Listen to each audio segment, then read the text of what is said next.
Kumusta kamong tanan dinha? Hinaot pa unta nga ang Ginoo kanunay magauban kanato. So maayong hapon sa uban, maayong gabi sa uban, maayong adlaw kaninyong tanan.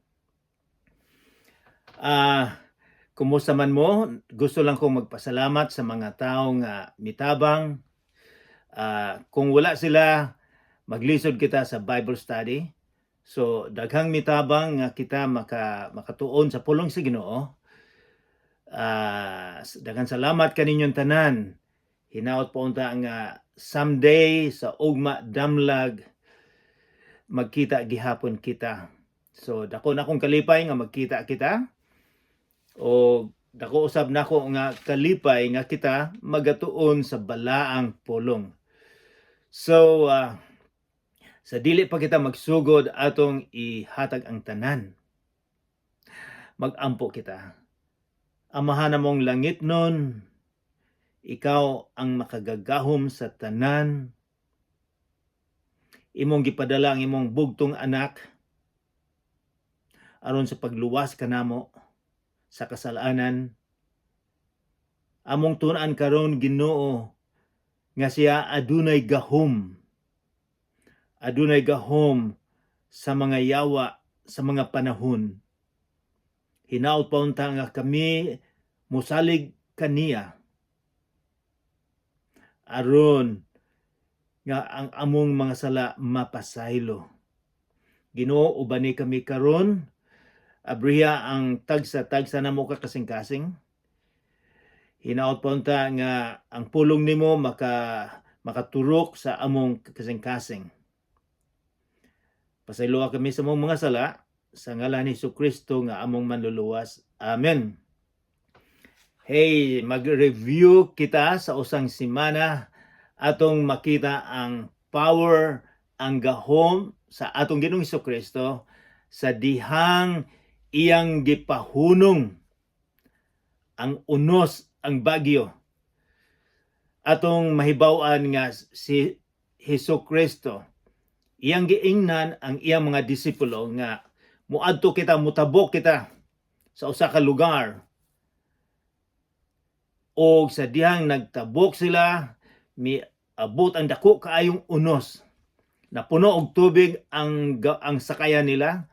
So naghawas ang mga tao, ang mga disipulo apan tungod sa kakusog. Nahadlok na sila gusto. Ilang gipukaw ni ining sitwasyon na si Jesucristo natulog lang. Wala ta kay balo kung gisulayan ba ni Jesus unsay ilang pagsalig, unsay ilang himuon. Kay kung napuno nagtubig ang sakayan, mapasa po na itong Ginoong Jesucristo, dili siya makatulog.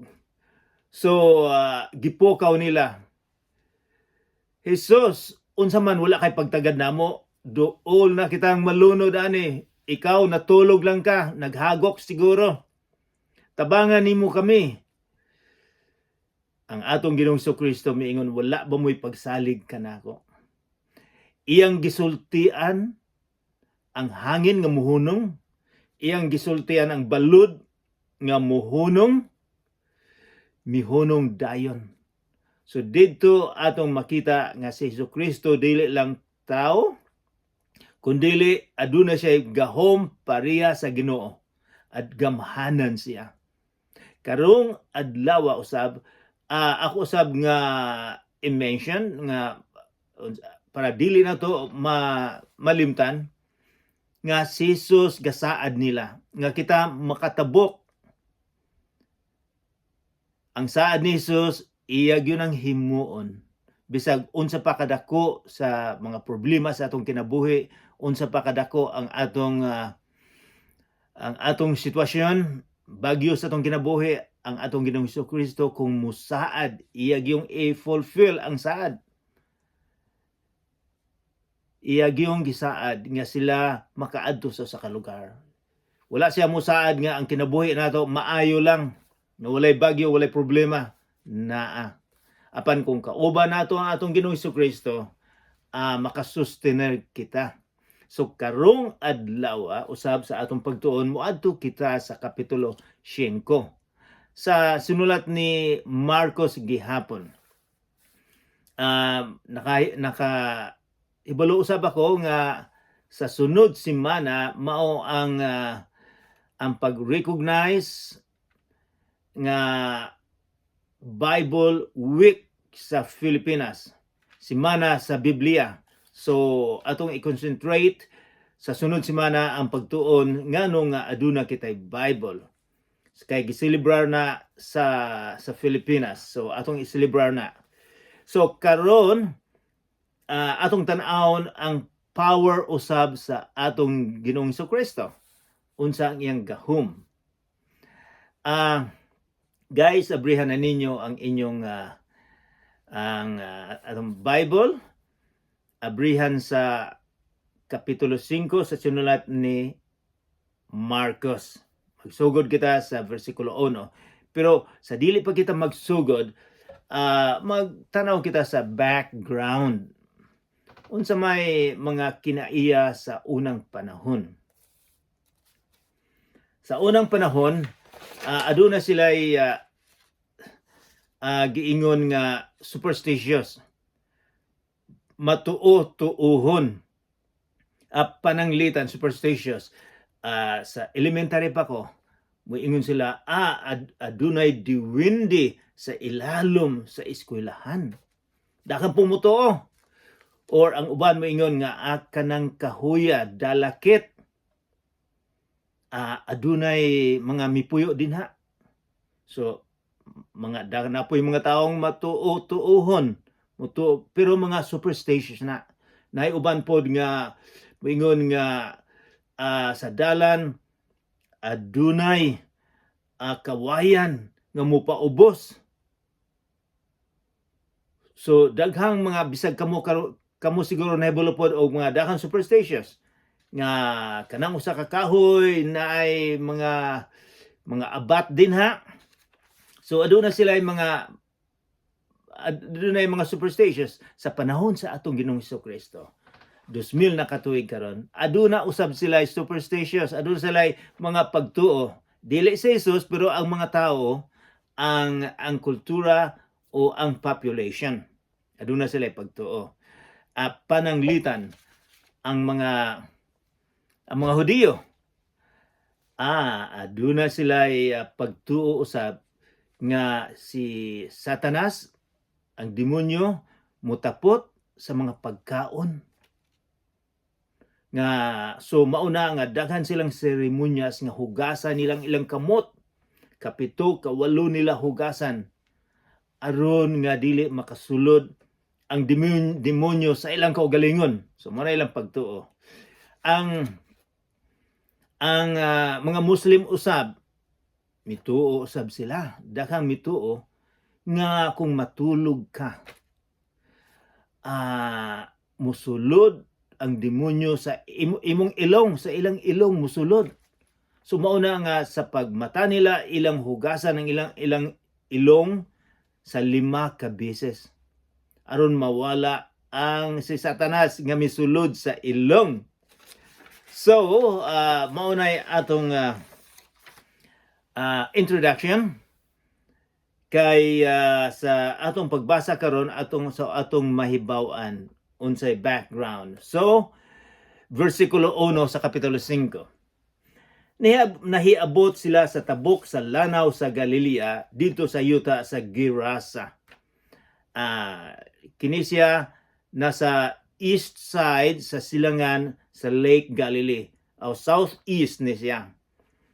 Kining Gerasa, kining lugar mao ni usani sa mga lugar nga nahimo sa mga Romano. Pulo ni siya ka syudad din ha. So mitabok sila gikan ni kaybulo kita nga kinigikan sa Bagyo nga gipahunong ni Jesus. So continuation ni siya. So pagabuntag didto na sila sa nianang lugar. Verse 2. Sa pagkawas ni Jesus sa sakayan, gisugat siya usa ka tawo nga gikan sa lubnganan. Wow. Usa ka tawo nga gikan sa lubnganan, unsa man siguro yung tawhana.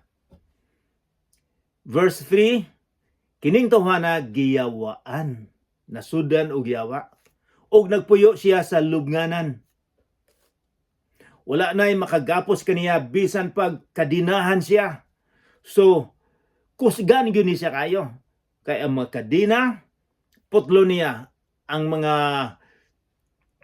ang uban bisag unsa pay himuon makahimo siya, putlo niya. So, kusgan ni siya. Wala na'y makagapos kaniya bisan pag kadinahan siya. Verse 4, daghan nang higayon nga gikapos ang iyang tiil o kamot apan iya lamang gipamugto ang mga kadina o giguba ang mga pusas. Wow. Kusgan gyud ni siya. Kusgan kaayo siya ug wala gayon makapugong kaniya. Adlaw o gabi sa verse 5, magsuroy-suroy siya sa mga lubnganan. Gabi magsuroy-suroy siya sa lubnganan. Si Matthew miingon nga kini siya naked, walay sinina. So magsuroy-suroy sa lubnganan o kabungturan nga magasinggit o magasamad-samad sa iyang lawas pinaagi sa bato. So kining tawanan makaluluoy gyud husto. Kini siya tinalikway sa katilingban. Tinalikway siya sa iyang baryo. Kinsa may gusto makipagsilingan niya na nga di man siya magapos, magsuroy-suroy, mag-naked. So kini siya gitsalikway ni siya, wala na siya makapuyo sa iyang inahan, sa iyang mga igsoon, mga silingan. Lisod kaayo ang iyang kinabuhi. Kay walay mo abiba niya. Walay na luoy niya. Dito na lang siya gapuyo sa lubnganan. Dito gi-torture siya. Unsa man siya gibati niya sa iyang kaugalingon. And then verse 6. So, kining tawhana, unsa may imong paglantaw niya, naluoy ba ta niya? O wala na tay pakialam, wala na tay mahimo niya, pahawa na siya dinhi sa atong baryo, sa atong lungsod, adto na lang siya sa sementeryo. Makaluoy siguro ni siya o gusto. And then verse 6, and then sa layo pa si Jesus, sa pagdunggo nila, nakita na niya si Jesus ug ang iyang mga disipulo. Sa diyang nakita siya sa tao, kining tao, nga gisudlan og daotang espiritu. Nasudlan siya og daotang espiritu. Nasudlan siya yawa, demonyo. Midagan siya padulong kang Jesus og miluhod sa iyang atubangan. Wow. Ambot, mura ni siya wala kaila sa atong Ginoong Kristo. Wala pa makakita apan sa dihang nakita niya ang atong Ginoong Kristo. Unsa iyang gihimo? Midalagan siya padulong kang Hesus og miluhod sa iyang atubangan. Miluhod siya. Sa original nga Grego, mo ni giingon nilang proskuneo. Proskuneo, miampo, miluhod, misimba. Mo ni sa original proskuneo. Kining tawhana nga sinalikway sa katilingban nga adunay problema, nga nasudlan siya giyawa, midalagan miluhod. Unsa may ang gisulti? Miluhod siya sa atubangan. Versikulo 7. Unya misinggit siya. Jesus, anak sa labing halangdon nga Dios. Unsa may tuyo mo kanako? Sa ngalan sa Dios, naghangyo ako kanimo, ayaw intawon akog sakita. Unsa may gisulti dinhi, unsa may atong makita dinhi sa versikulo 7. Jesus anak sa labing halangdon nga Dios. Nakaila siya kung kinsa ni si Jesus. Sa iyang state of mind, sa iyang nahitabo karon, nahibalo gyapon siya kung kinsa kini si Jesus. Anak sa halandong Dios. Karong panahon na daghang mga tao nga walay problema apan dili mutuo, dili mo angkon nga si Jesus ang anak sa Dios. Kining nasudan og daotang espiritu nakita niya. Ngano man siguro atong tanawon ngano nakaila man siya nga kini si Jesus anak sa halandong Dios. Og miingon siya, sa ngalan si Dios naghangyo kanimo, naghangyo siya, nagpakiluoy. Ayaw intaw na ako sakita. Kini sila nahibalo. O ato sang moadto sa versikulo 18, sa versikulo 8, verse 8. Nagsulso siya niini kay giingnan man siya ni Jesus. Espiritu nga dautan, gula ni ining tawana. So nakita ni Jesus kung unsay sulod ni ining tawana. Aduna nasudlan siya dautan nga espiritu. Bosa nangutana si Jesus kaniya, unsa may imong ngalan? Unsay imong ngalan? Kinsay imong ngalan? Siya mitubag, panon, tungod kay daghan kami. So, ang mitubag, dili na ang tao, kundi ang sulod niya. Ang daotang espiritu na ang mitubag ni Jesus. Ambot og unsa siguro ang boses, ang tingog. Mingon siya, panon, tungod kay daghan kami. Sa original nga pagsulat ani, giingon panon, pero original legion. Usa ka grupo sa military sa Roma, kay they were under the Roman Empire. So adunay mga gabalo sila unsa kadaghanon.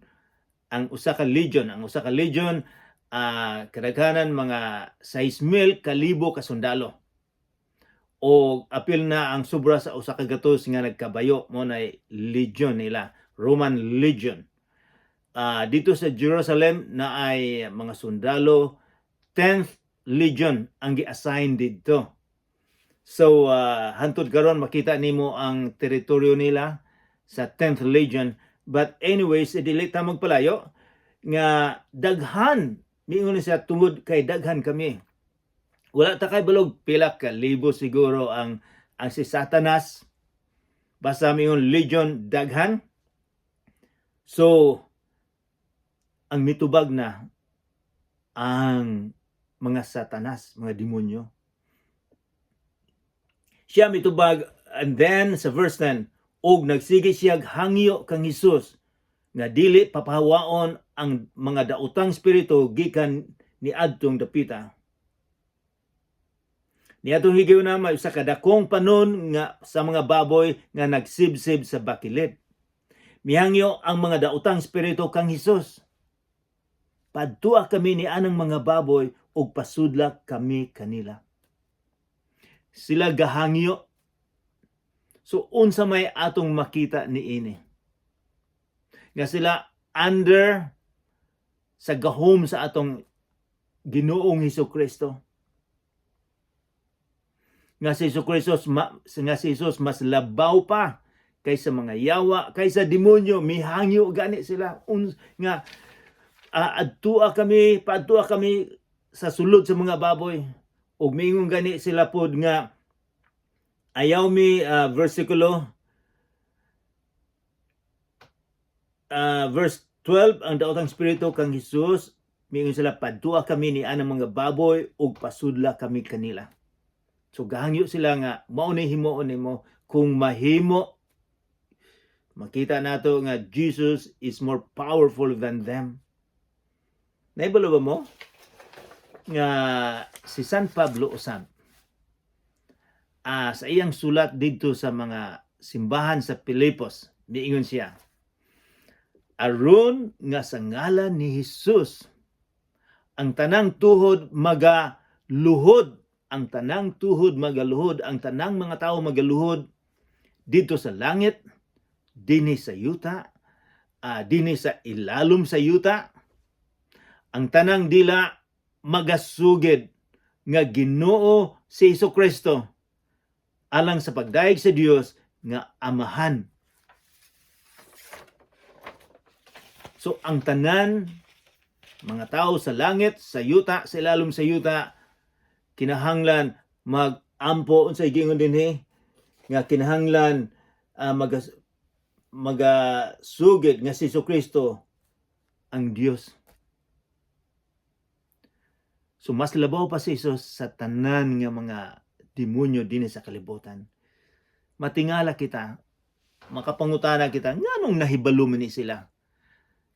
Nga si Jesucristo ang anak sa gamhanang Amahan, nahibalo sila. Ang mga demonyo. Nahibalo ba mo? Nga sa karaang tugon. Nga kining mga demonyo, mga anghel ni sila dito sa langit. So wala pa ang kalibutan. So wala pa ang tanan, mga anghel ni sila. Og nagrebelde. Kay gusto silang mahimong Ginoo. So, ang gihimo sa Dios sila gipapahawa sa dito sa langit. Gipapahawa. So, kini sila mga demonyo. Nakikita ni Jesus. Kay si Jesus, wala lang siya nga natao, nag-exist sa kalibutan, sa kanang moingon nga Pasko, di na lang siya dili. Sa wala pa ang Pasko, sa wala pa si Abraham, sa wala pa buhata ang kalibutan, di na ang atong Ginoong Jesucristo. Dito sa langit, nahibalo siya unsay nahitabo. Kining mga demonyo nakakita niya dito sa langit. Nahibalo. So, nahibalo din sila nga ikaw ang anak sa gamhanang Amahan. So, karong gahangyo na sila. Pingon siya, verse 13, og iyang gitugutan, ang hangyo, gitugutan ni Jesus. So, naay pulong gahangyo, si Jesus, gitugutan niya. Migula sa tawo ang mga daotang espiritu, og misulod sa mga baboy, og ang tibuok panon sa mga baboy nga mga 2,000 na nanagan, padulhog, og nangambak sa pangpang ngadto sa lanaw og nangalumos. Wow, unsa siguro ning ang unsa siguro na nakita sa mga disipulo nga ang mga yawa demonyo misulod sa baboy ug nanalagan. Imagine 2,000 ka mga baboy na sudlan ug nangalumos. Ang mga verse 14, ang mga nag-atiman sa mga baboy nanagan ug ilang gisugilon ang nahitabo ngadto sa mga tawo nga nagpuyo sa lungsod ug sa kaumahan. Nahadlok sila, nakita nila ang nahitabo, nakita nila ang power, ang milagro sa atong Ginoong Jesucristo. Og nahadlok sila, so miadto sila sa ilang mga boss kay sila magbalantay man lang. Imagine, huna-huna nga ang baboy na nga ilang gibantayan na nga matay. So, nag-report sila. Verse 15. Verse 14. Ang mga nag-atiman sa baboy na nagan og ilang gisugilon ang nahitabo ngadto sa mga tawo nga nagpuyo sa lungsod ug sa kaumahan. Unya, nangadto ang mga tawo aron pagsusi sa nahitabo. So daghang mga tao kay balitang-balita gud nga mao ni nahitabo. Miduol sila kang Hesus. Og didto nakita nila nga naglingkod ang tawo nga kaniadto giyawaan. May sapot na siya kay naked man siya. Wala siya sinina. Gihatagan og sinina. May sapot na siya or may sinina na, may karsunis, may t-shirt siguro, o may sapot na siya o gibalikan na sa maayong pangisip, na restore siya. Og nangahadlok sila. So ang mga tagalungsod sa pagtanaw nila nga kining tawhana, maayo na. Wala nang nagsinggit, wala na nagsyagit, wala na naanay sinina. Wala ta kay buloko ang mga samad niya, giayo ba sa atong Ginoong Kristo? Pero ang huna-huna, giayo ni Jesus. Ang ibang mga tao, and then, nanghadlok sila, katong nakakita sa nahitabo sa tao nga giyawan o sa mga baboy na nagwilo ni ini sa uban. Verse 17, busa gihangyo nila si Jesus nga mopahawa sa ilang dapit. Nganuman nga nakita nila nga maayo ang nahitabo. Apan gusto nila nga si Jesus mopahawa sa ilang lugar. Ang ilang priority, ang ilang pinakaimportante nila, dili nga naluoy sila o nalipay sila sa tao nga nawala ang yawa, na bag-o ang kinabuhi. Apan ang ilang gilantaw, ang ilang mga baboy, ang ilang negosyo. Ang tao nga na-restore, nga naayo, dili nila importante. Ang importante nila ang ilang mga baboy, ang ilang negosyo. Wala sila paghigugma sa tao nga tinalikway sa katilingban o tinamay sa katilingban. So, wala sila malipay. Ilang gusto nila nga si Jesus mo pahawa sa ilang lugar. Versikulo 18, sa pagsakay ni Jesus sa sakayan. Ang tao nga kaniadto giyawaan, nagpakiluoy kaniya, nga nag-ingon, mahimo bang muuban ako kanimo? Nagpakiluoy siya, gusto gyud nga muuban siya ni Jesus. Mahimo siyang disipulo sa atong Ginoong Kristo. Nagpasalamat siya. Pasalamat siya, mo alagad ko nimo, muuban ako kanimo. Tungod sa imong gihimo kanako, imo kong giluwas gikan sa mga pagkapot, sa mga ni Satanas. Apan unsa may gihimo ni Jesus? Versikulo 19, apan wala mutugot si Jesus. Wala siya mutugot. Ngano man siguro.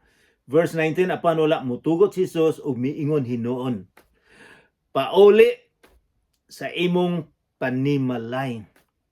Og sultihi sila unsa kadako ang nahimo sa Ginoo kanimo, ug unsa siya kamaluluyon kanimo.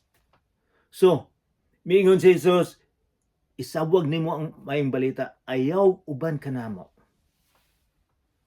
Hinunua, mubalik ka sa lungsod. Imong sultian ang mga tao kung unsay nahimo sa Ginoo. So si Jesus dinhi miangkon siya nga siya ang Ginoo. Siya ang nag-ayo. Daghang mga tao nga moingon, si Jesus wala man moingon nga siya Ginoo, tao lang na siya. Ang uban usab moingon nga si Jesus pag ani niya dinhi espiritu lang na.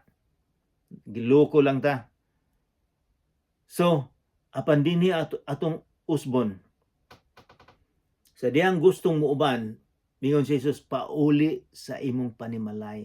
Og sulti sila unsa kadako ang nahimo sa Ginoo kanimo, ug unsa siya ka kamaluluyon kanimo. So dinhi atong mahibaw-an nga ang Ginoo daghang mahimo sa atong kinabuhi, ug ang Ginoo maluluyon. Busa ang tao milakaw og miadto sa Decapolis. dikapulisog, nanugilon mahitungod sa mga butang nga nahimo ni Jesus kaniya, ug nahibulong pag-ayo ang tanan nga nakabati niini. Dinhi atong makita ang prinsipyo, adunay prinsipyo nga atong nga gitudlo ni Jesus kanato. Kini siya giluwas atong Ginoong Kristo gikan sa mga demonyo. O unsay gitudlo ni Jesus kaniya, ikaw mupauli imong sultian ang imong pamilya. Magsabwag ka sa maayong balita dinha sa pauli naay kadako o sulti sila busa verse 20. Busa ang tao milakaw miadto sa dikapulisog. Dikapulis, dika means 10. Pulis, dikapulis, syudad. So pulo ka syudad. Usan ini ka syudad among nakita sa pagadto namo sa Israel, Betyan. Nakita namo ang mga dagko kay mga building, mga poste na lang ang nakita namo, pero dako gining siyang syudad. Usa ni ka syudad. So mingon si Jesus, mupauli ka didto. Magsabwag ka sa maayong balita. Ikaw ug ako, kung kita giluwas sa atong Ginoong Kristo, giluwas sa atong mga sala, dili di ay nga atong itago ang kaluwasan, kundili atong isulti dinhi sa atong pamilya,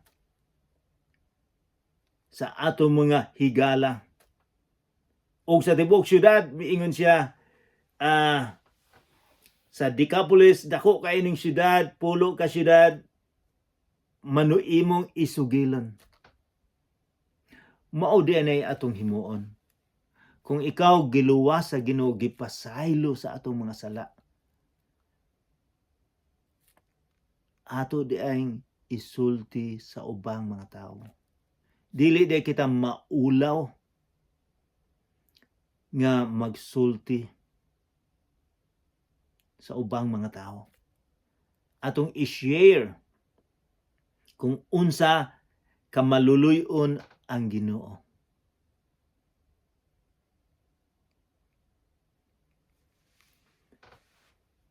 And then, utro na ko ang verse 20, busa ang tao milakaw ug miadto si Decapolisos. Nanugilon mahitungod sa mga butang nga nahimo sa ni Jesus kaniya.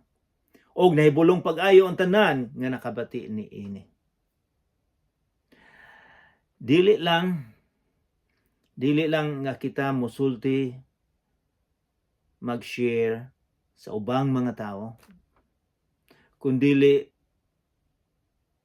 makita usab sa mga tao ang imong kinabuhi nga nabag-o ka. Mas importante usab nga makita nila nga lain ka na ron, na adunay dakong diferensya sa imong kinabuhi. O mas mutuo sila. Kay kung musulti ka lang apan imong kinabuhi, makita nila nga lain di ay, buti pa sabot nga wala gyud ka nalinisan, nalimpyuhan sa Ginoo. So aduna kitay responsibilidad nga magsulti nga si Jesucristo mao ang manluluwas. Wala na laing manluluwas dinhi sa kalibutan karon. Ang atong relihiyon dili makaluwas kanato. Ang atong pagka-relihiyoso dili makaluwas kanato. Ang atong posisyon sa katilingban dili makaluwas kanato. Ang atong kwarta, kung dato ka, dili makaluwas kanato. Ang makaluwas lang ang atong Ginoong Hesukristo.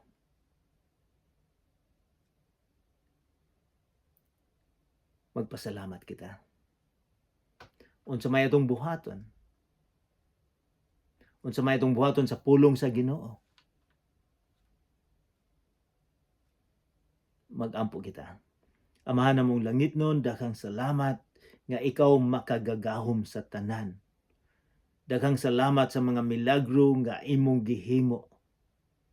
Ginoo, walay makapahunong sa hangin, walay makapahunong sa dakong balod, walay makapakuha og demonyo sa usa ka tawo. Ikaw lamang, kay ikaw ang makagagahom sa tanan. Ginoo, tudloi kami na kung wala ka sa among kasing-kasing, wala kami paglaom. Ang mga tao dito sa lugar, ang ilang paglantaw, nga kining tao nga nasudlan og yawa, wala na'y pag-asa. Walay hope, walay paglaom. Apan Ginoo, imo siyang gihatagan og paglaom. Kami usab, Ginoo, wala ko kahibalo kung unsay sitwasyon sa among kasing-kasing karon. Lord, basin og nakaingon kami nga wala na gyud pag-asa, walay paglaom. Apan Ginoo, ikaw ang paglaom sa among kinabuhi. Ikaw maghatag og kalipay sa among kinabuhi. Ikaw maghatag og kalma sa panahon sa bagyo sa among kinabuhi. Ginoo, hinaot po unta nga kami magakalipay tungod sa imong gihimo ug tungod sa imong himuon kanamo. Lord, ubani kami karon sa ngalan ni Jesucristo nga among manluluwas. Amen.